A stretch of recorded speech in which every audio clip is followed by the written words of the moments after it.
कई लोगों की गलतियां हमने देखी है, कई लोगों की गलतियां देखी है। थोड़ा कहेंगे तो आप लोगों को लगेगा कि सियोर वाला महाराज फिर बोल दिया। गलतियां कई लोगों की देखी है कि आप लोग जो भगवान को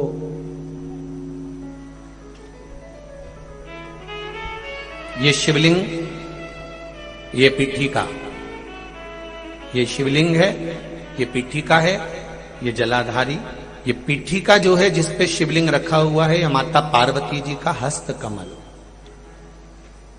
कई लोग कहते हैं हम भगवान का पशुपति व्रत करते हैं, हमने ये व्रत करा, वो व्रत करा, उसका फल क्यों नहीं मिला?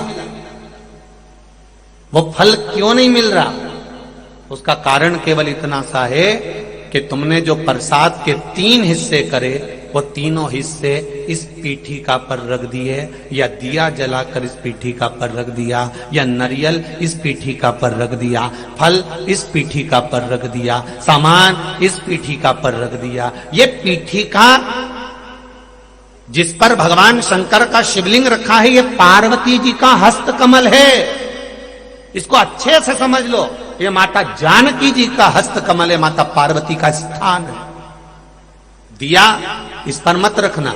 3 हिस्से प्रसाद के करे तो जमीन पर करो, इसके ऊपर रखकर नहीं। 3 हिस्से में से 1 हिस्सा भी इसके ऊपर नहीं रखाना चाहिए। भोग भी लगाओ तो नीचे रखो, उसके ऊपर नहीं, पीठिका पर नहीं। कई माताएं तो लोटा भी धर देती है उसी पे। कई माताएं दिया जलता हुआ उसी पर रख देती है। कई माताएं सारा सामान उसी पर रख देती है। अरे भाई, दिया साइड में रखो, पीठिका पर नहीं। जहां शिवलिंग रखा है, ये पार्वती जी का हस्त कमल, यहां तो तुम्हें पूजन करना है। शिव जी को जल चढ़ाकर पीठिका पे जल चढ़ाओ, गणेश जी कार्तिकेय पर जल चढ़ाइए। कितना कितना भाव वर्णन करा गया। पीठिका की तो पूजन करना है और तुम उसी का प्रयोग कर रही हो, और फिर कहती हो कि हमने पशुपति व्रत करे और भगवान ने नहीं सुना। कैसे नहीं सुने? वो तुम नियम तो गलत कर रही हो कि उस पीठिका पर तुमने प्रसाद रख दिया, हिस्से बनाकर 3 हिस्से में से 2 हिस्से उसी पे रख कर आ गई, अब उस पे रख कर आ गई। अब तुम बताओ कि अगर देवी देवता को भोग लगाते हैं तो मुंडा में खिलाएं कि माथा पे खिलाएं? कोई भी सामग्री पीठिका पर नहीं रखना। पूजन करो, जल चढ़ाओ, फूल चढ़ाओ, बेलपत्री चढ़ाओ, कुंकू चढ़ाओ, तुम्हारी मर्जी पड़े चंदन चढ़ाओ, लाल चंदन चढ़ाओ, पीला चंदन चढ़ाओ, तुम्हारा मन पड़े वैसा तुम भगवान की आराधना करो। पर पीठिका पर कोई ऐसी वस्तु ना रखे जिससे पीठिका पर रखा हुआ सामग्री के कारण भगवान का अपमान हो जाए, माता का अपमान हो जाए। भगवान शंकर का शिवलिंग केवल शिवलिंग नहीं होता, वहां शिव और शक्ति तीनों विराजमान होते हैं। दोनों विराजमान होते हैं और ब्रह्मा विष्णु महेश तीनों उस रूप में विराजित होते हैं। 33 कोटि देवी देवता वहां विराजित होते हैं। ऐसा नहीं है कि आपने गलती नहीं करी होगी। गलती मनुष्य ही करता है और मानव का पुतला है। गलती तो हर मानव से होती है, चाहे आप हो चाहे हम हो। संसार में कोई अच्छा पैदा नहीं हुआ कि इसने कोई गलती नहीं करी होगी। गलती करो, खूब करो।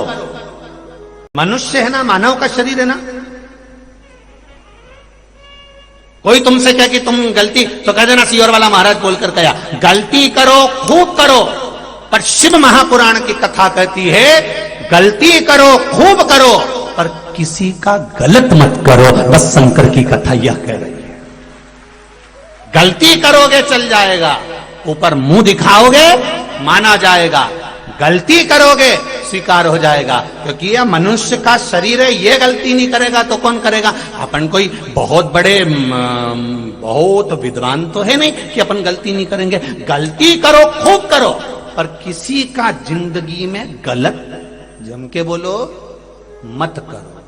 गलती स्वीकार हो जाएगी पर किसी का किया हुआ गलत स्वीकार नहीं होगा। किसी को धक्का दे दिया, किसी के लिए अपशब्द कह दिया, किसी को ताने दे दिए, किसी को गाली दे दी, किसी का बुरा कर दिया। आप गलती करो तो ये शरीर स्वीकृत करेगा,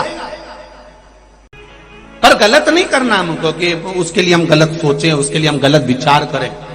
कोई आपको अगर अपशब्द भी कहे, आप उसके निर्णय का इंतजार करना। आप रुकना जरा, आप अपशब्द मत बोलना, आप उसके निर्णय का इंतजार करना।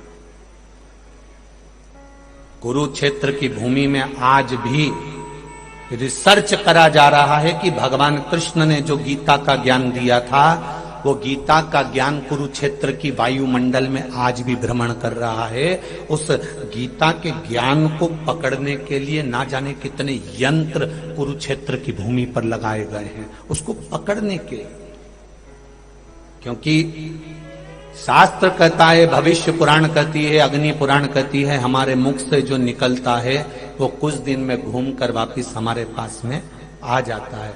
आप किसी को कुछ बोले हो वो पलट कर हमारे पास जरूर आएगा। आप 7 ताले में बंद होकर किसी की निंदा कर दीजिए, उस तक पहुंच जाएगी।